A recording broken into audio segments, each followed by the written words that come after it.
خانم و آقایان، به رویداد خوش آمدید. امشب با هم رویدادهای هفته و اعتصابات کردستان رو بررسی خواهیم کرد. در روز چهارشنبه 3 بهمن 1403 شهرهای مختلف کردستان ایران شاهد اعتصاب عمومی گسترده‌ای بودند که در اعتراض به صدور احکام برای پخشان عزیزی و وریش مرادی برگزار شد. این اعتصاب به دعوت 6 حزب سیاسی کردستان ایران صورت گرفت که در بیانیه مشترک از مردم خواسته بودند با تعطیلی بازارها، مراکز کار و تحصیل مخالفت خود را با این احکام نشان دهند. در پی این فراخوان، مغازه‌داران و بازاریان تقریبا در تمامی شهرهای کردستان مغازه‌های خود را بسته و در اعتصاب شرکت کردند. تصاویر منتشر شده در رسانه‌های اجتماعی نشان دهنده خیابان‌های خلوت و بازارهای تعطیل در این شهرها بود. در واکنش به این اعتراضات، مازیار تاتایی، یکی از وکلای پخشان عزیزی، اعلام کرد که دیوان عالی کشور با توقف اجرای حکم اعدام موکلش موافقت کرده است. صدور احکام اعدام برای پخشان عزیزی، مددکار اجتماعی و وریش مرادی فعال مدنی به دلیل فعالیت‌های مدنی و اجتماعی آنها موجیت اعتراضات را در شهرهای کردستان به همراه داشت. این حرکت باعث شد بیش از 3400 نفر از هنرمندان، نویسندگان، روزنامه‌نگاران، وکلا و فعالین مدنی با امضای بیانیه‌ای اعلام کنند: ما این بار نه به عنوان هنرمند یا فعال مدنی، بلکه به عنوان مردم این سرزمین در برابر این ستم آشکار سکوت نخواهیم کرد. همینطور بیش از 500 نفر فعال کرد طی هفته گذشته توسط اداره اطلاعات اعزام و بازجویی شدند. اسد غفوری، استاد دانشگاه آزاد سنندج و فعال حقوق بشر، بدون حکم قضایی بازداشت شده است. آیدا عمویی، فعال مدنی و حقوق زنان، در محل کار خود بازداشت شد. سرکوب زندانیان سیاسی: کاظم علی نژاد، زندانی سیاسی در زندان اوین، دست به اعتصاب غذا زده است. او به دلیل عدم رسیدگی پزشکی و اجبار به پوشیدن لباس زندان برای انتقال به بیمارستان اعتراض خود را نشان داده است. مختار ابراهیمی، فعال ترک آذربایجانی در زندان مراغه نیز در اعتراض به عدم رسیدگی به مطالباتش اعتصاب غذا کرده است. 5 متهم سیاسی شامل مسعود جامعی، علیرضا مرادسی، فرشاد اعتمادی فر، سامان و داوود حرمت نژاد نیز بیش از 17 ماه است که در زندان شیوان حواس در بغداد تکلیفی به سر میبرند. احکام سنگین قضایی برای وکلای دادگستری: خسرو علی کردی، وکیل دادگستری کرد، به دلیل انتشار مطالبی در فضای مجازی به اتهام فعالیت تبلیغی علیه نظام به 1 سال حبس محکوم شد. طاهر نقوی، وکیل دیگر، به 6 سال حبس، ممنوعیت خروج از کشور و محرومیت از حقوق اجتماعی محکوم شده است. بهنام نژادی نیز به 4 ماه حبس و 1 سال محرومیت از وکالت محکوم شده است. وضعیت آموزشی و کودکان کار: معاون وزیر کار اعلام کرد که حدود 30% از جمعیت 18 تا 24 سال ایران از تحصیلات متوسطه دوم محروم هستند. استانهای سیستان و بلوچستان، ایلام، لرستان و خراسان جنوبی بیشترین مشکلات آموزشی را دارند. 15,000 کودک کار در ایران پرونده فعال دارند که 48% آنها اتباع غیر ایرانی هستند و بیش از 51% از فارغ التحصیلان دانشگاهی در ایران بیکار هستند. مشکلاتی چون تبعیض جنسیتی، نبود فرصت‌های شغلی و ران در آزمون‌های اجتماعی استخدامی از دلایل اصلی این بحران است. اعتراضات بازنشستگان و کارگران و اصناف و معلمان: بازنشستگان مخابرات، کارگران، اصناف و معلمان در شهرهایی چون تهران، اصفهان، زنجان و کرمانشاه به دلیل پرداخت نشدن موافقات خود تجمع اعتراضی برگزار کردند. بحران آلودگی هوا و مشکلات زیست محیطی: به گفته وزیر بهداشت، تنها در سال گذشته بیش از 50,000 نفر به دلیل آلودگی هوا جان خود را از دست دادند. نقض آشکار حقوق بشر در ایران: 2 قاضی دیوان عالی جمهوری اسلامی، علی رازینی و محمد مقیسه، که در اعدام‌های سیاسی دهه 60 نقش داشتند و در اعدام صدها زندانی سیاسی و پرونده سازی برای جوانها مشارکت داشتند، توسط آبدارچی این سازمان در دفتر کار خود به ضرب گلوله کشته شدند. همینطور مینا رسولپور، پرستار اهل مهاباد، در پی اقدام به خودکشی به دلیل فشارهای اجتماعی و شغلی بار دیگر موضوع سلامت روان پرستاران را برجسته‌تر کرده است. تداوم قتل‌های ناموسی و افزایش خشونت علیه زنان در مناطق مختلف ایران نشان دهنده بحران عمیق فرهنگی و اجتماعی است. اما موضوع اصلی این هفته برنامه اعتراضات در کردستان خواهد بود. خواسته اصلی معترضان لغو فوری احکام اعدام برای پخشان عزیزی و وریشه مرادی بود که به اتهامات سیاسی و اجتماعی ناعادلانه‌ای محکوم شده بودند. معترضان بار دیگر به سرکوب‌های پی در پی، احضار فعالان و نقض آزادی بیان در کردستان اعتراض کردند. این اعتصاب تجلی همبستگی کردستان در برابر بی‌عدالتی بود و نشان داد که مردم کرد برای دفاع از حقوق خود همچنان متحد هستند. این حرکت پیامی به جامعه جهانی برای توجه به نقض گسترده حقوق بشر در ایران، به ویژه در مناطقی مانند کردستان داشت. مقامات امنیتی تلاش کردند با اعمال فشار و ایجاد فضای امنیتی در شهرها مانع از گسترش اعتصابات شوند. گزارش‌هایی از احضار، بازجویی و بازداشت برخی فعالین مدنی و تهدید بازاریان منتشر شده است.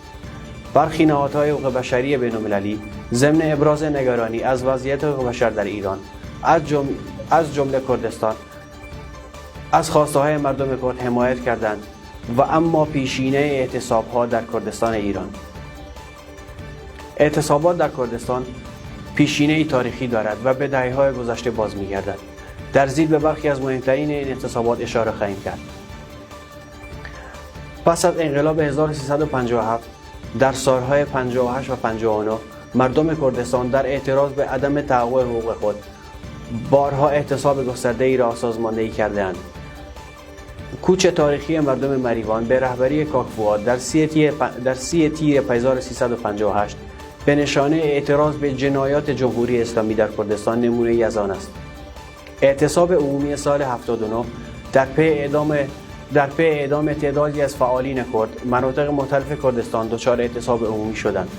در 2 شهریور 97 این اعتصاب در اعتراض به اعدام 3 فعال سیاسی کرد و حمله نظامی به مقر حزب دموکرات کردستان صورت گرفت و بازتاب گسترده‌ای داشت. اعتصاب آبان 1401 در پی اعتراضات سراسری ایران، مردم کردستان نیز اعتصابات گسترده‌ای علیه سرکوب‌های حکومت ترتیب دادند. موضوعات رو بیشتر بررسی می‌کنیم با مهمان برنامه‌مون جناب آقای الباز روتین، عضو رهبری حزب دموکرات کردستان ایران. آقای روتین خیلی خوش اومدید. روی این تن. من هم عرض سلام دارم خدمت شما و همه بینندگان عزیز کرد کانال. خیلی ممنون. آقای روتین، چرا در کردستان بستر برای فعالیت مدنی از جانب مردم با استقبال روبرو می شود؟ این قبل از اینکه من به جواب سوال شما بپردازم لازم میدونم که سر تعظیم فرود کنم در مقابل همه این مبارزه جامعه هوشیار زنده و پویای کردستان که بار دیگر نشان دادن که آنها می توانند در جواب فراخوان احزاب سیاسی و به شکل متحد و با گسترش این اتحاد با احزاب سیاسی به مبارزه خود با جمهوری اسلامی و دیکتاتوری ادامه دهند. این بسیار بسیار مهم است. در جواب سوال شما، این به پیشینه تاریخی کردستان برمیگردد که در 100 سال گذشته همواره سنگر آزادی و آزادی خواهی بوده است. در 100 سال گذشته هیچ وقت کردستان برای یک لحظه هم دست از مبارزه نکشیده و همواره آن خواسته های خود را که حقوقی دموکراتیک هستند مطرح کرده و برای تحقق این خواسته های دموکراتیک مبارزه خودش رو ادامه داده.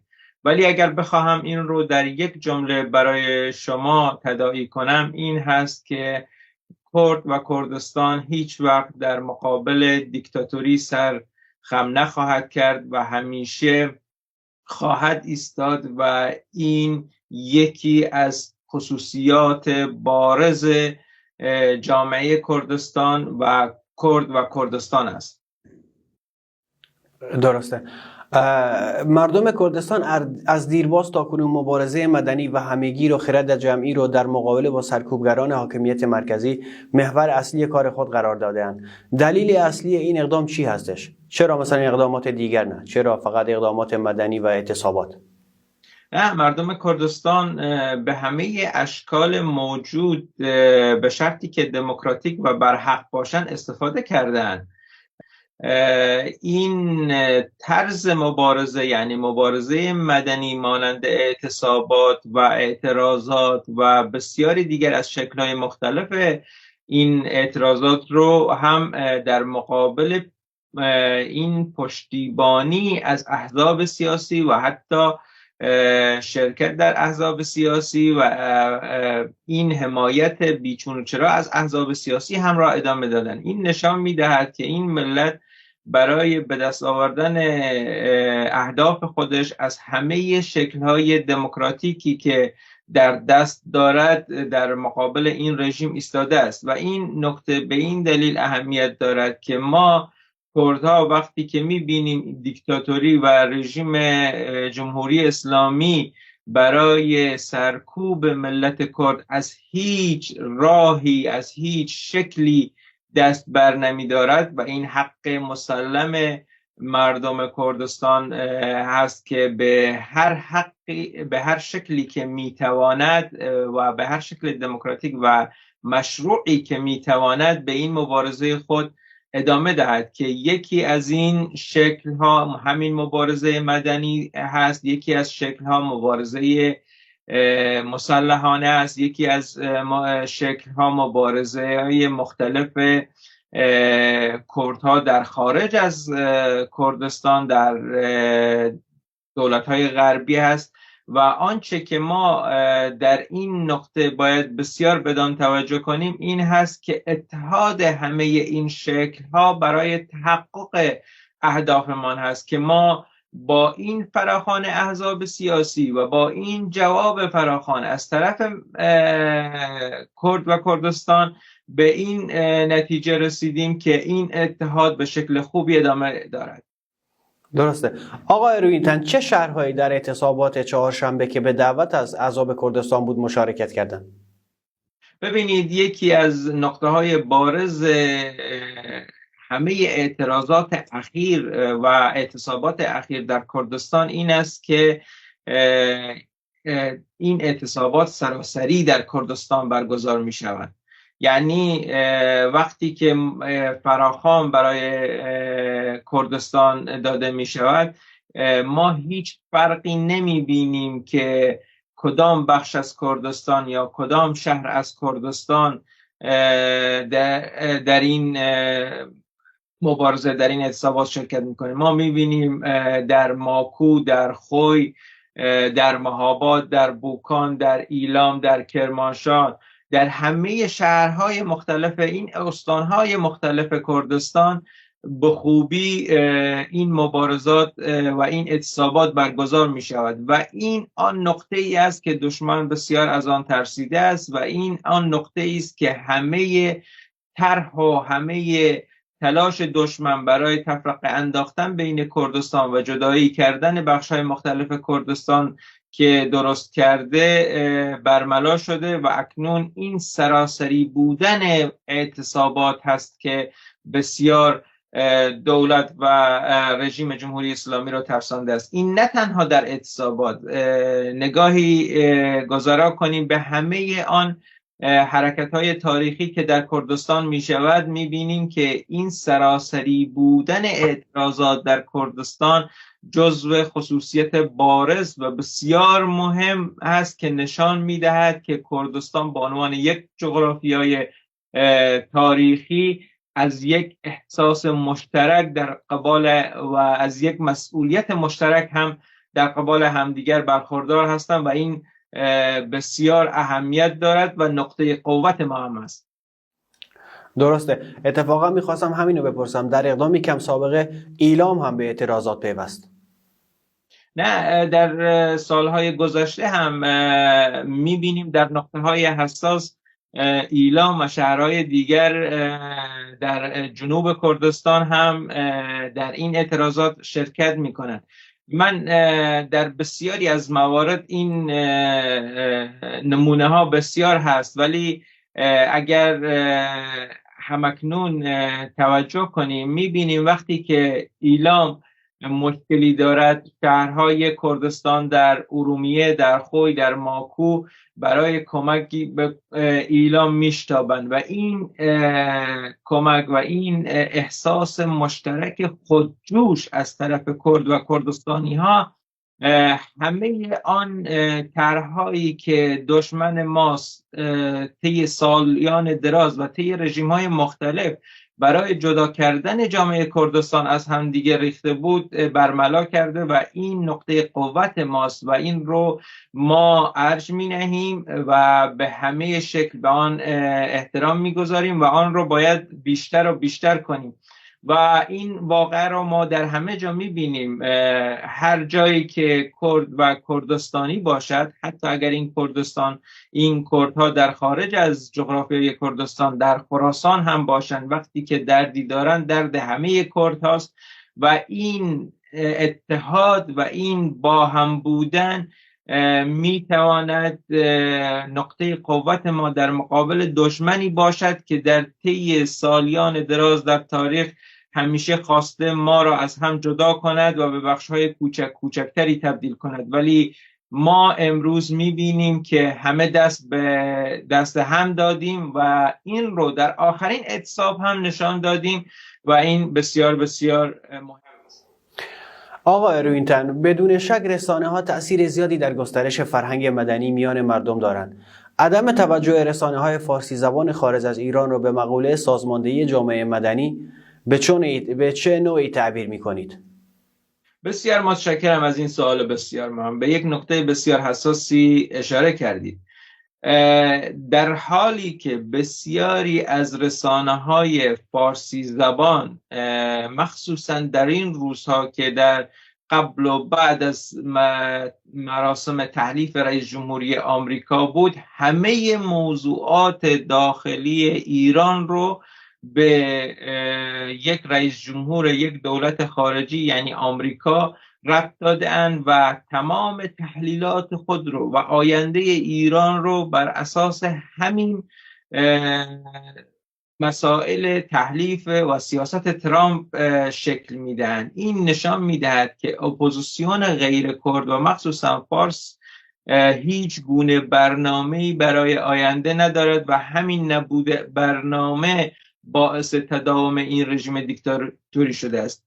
در چنین وقتی که رسانه‌های فارس زبان به همه اشکال مختلف این خبرها رو انتشار میدادن، در کردستان به فراخوان احزاب سیاسی کرد یک اعتصاب عمومی و سراسری به شکل بسیار خوبی برگزار می شود و این نشان می دهد که کرد و کردستان بر اتکا به ملت کرد مبارزه خود را به پیش میبرد و این مهمترین نقطه است که باید بدان توجه کرد و این تفاوت در بین کردستان و غیر کردستان بسیار قابل توجه است. نقطه دیگری در این که بسیار اهمیت دارد، ما میبینیم رسانه‌های فارس زبان بیشتر وقتها هم از آن ذهنیت مرکزگرایی که همکنون هم در جمهوری اسلامی در مقابل کرد و کردستانی هست بسیار دور نشده اند. به این علت است آنها از پیشتازی و پویایی جامعه کردستان و مخصوصا وقتی میبینن که این جامعه کردستان با احزاب سیاسی خودش به این شکل اتحاد کرده میترسند و این ترس آنها ترس یک رژیم، ترس یک شکل حکومت در تهران نیست. این ترس آنها صدها سال است که درست شده و ادامه دارد و آنها میترسن از این که کردستان این چنین زنده و پویا هست و این نشان میدهد که ما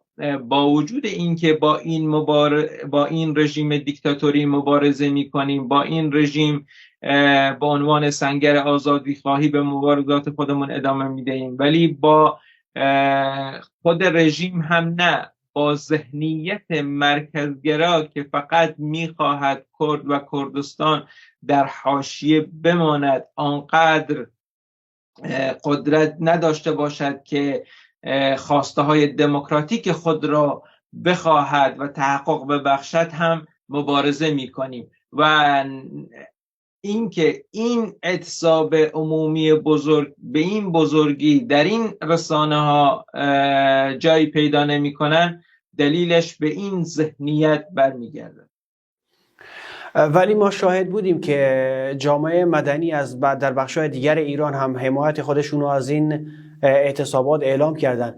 ولی چرا جامعه مدنی بخش‌های دیگر ایران استفاده نمی‌کنن از تجربیاتی که در کردستان است؟ ما می‌بینیم در کردستان جامعه پویایی داریم. ببینید، این قبل از هر چیزی به احزاب سیاسی یا به سازمان‌هایی نیاز دارد که اعتباری نزد ملت خود داشته باشند. و ما از این احزاب سیاسی که چنین اعتباری مانند احزاب سیاسی کردستان که در کردستان دارد، در بیرون از کردستان به خوبی نمی‌بینیم. این مهمترین دلیل آن است.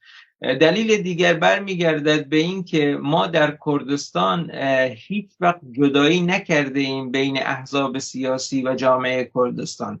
همه احزاب سیاسی و مخصوصا حزب دموکرات کردستان ایران خود رو جز و بخش خود ملت کردستان می‌داند و ملت کردستان هم این حزب را از خود می‌داند و این با هم بودن باعث شده که یک رابطه ارگانیکی درست بشود که سازماندهی به وجود بیاورد و این سازماندهی باعث شده که مبارزات ملت ما به شکل خوبی ادامه پیدا کند. و ما در غیر از کردستان و مخصوصا در مناطق مرکزی این چنین همبستگی با احزاب سیاسی و این چنین احزاب سیاسی که سازماندهی ارگانیکی در بین مردم و اعتباری در بین مردم داشته باشند به آن خوبی نمی بینیم. وگرنه اگر کردستان نمونه‌ای بود برای همه ایران، آن اعتصاباتی که در کردستان صورت می گرفت یا آن اعتراضاتی که در کردستان صورت می گرفت یا آن شورش و قیام بسیار بزرگی مانند ژنژیان آزادی که در کردستان بود، اگر در شهرهای بزرگی مانند تهران و اصفهان و کاشان بود، امروز چیزی به نام دیکتاتوری جمهوری اسلامی و هیچ دیکتاتوری دیگری باقی نمانده بود. به این علت است آنها به چشم حاشیه به کردستان نگاه میکنند، ولی کردستان در عمل در مبارزه برای آزادی خواهی نشان داده است حاشیه نیست، مرکزی است برای تحقق خواسته های ملت های مختلف ایران، تحققی است برای خواسته های دموکراتیک و تحققی است برای آرمان های و همه ارزش های جهان شمول و سنگری است برای آزادی. و این در عمل نشان داده است که ما به مرکز جدی تبدیل شده ایم و این مرکز جدی بر اساس همین مبارزات ملت کرد و مردم کردستان تشکیل داده شده است. آقای رویینتن، بذارید سوال آخر ما ازتون بپرسم. در اقدام عجیب بعضی از مواضع ها را با رنگ علامت گذاری میکردن و یا کلمه پروم رو مینوشتن که مشابه همین رو فقط در آلمان نازی دیدیم که بر روی خانه ها و مغازه های یهودی ها علامت گذاری میکردن. شما این رو در چه راستایی میبینید و حکومت میخواد چه پیامی رو برسونه؟ اگه در حد دقیقه بخواید برامون توضیح بدید. اولا در مقایسه بین رژیم جمهوری اسلامی و رژیم نازی ها، بسیاری وقت رژیم نازی رو به عنوان یک دیکتاتوری مبنا قرار میدن و جمهوری اسلامی و دیگر دیکتاتوری ها رو با آن مقایسه میکنن. ولی آنچه که در جمهوری اسلامی و در ایران تحت حکومت جمهوری اسلامی روی میدهد، در بسیاری از موارد حتی از نازی ها هم پیشتازی گرفتند و مخصوصا وقتی که این سرکوب مربوط به ملت های مختلف و مخصوصا مربوط به ملت کردستان باشد، آنچه که در این حرکت هم باز هم رژیم خواست نشان بدهد، میخواهد ترس، ارعاب و این تفکر رو در بین مردم اشاعه بدهد که ما از شما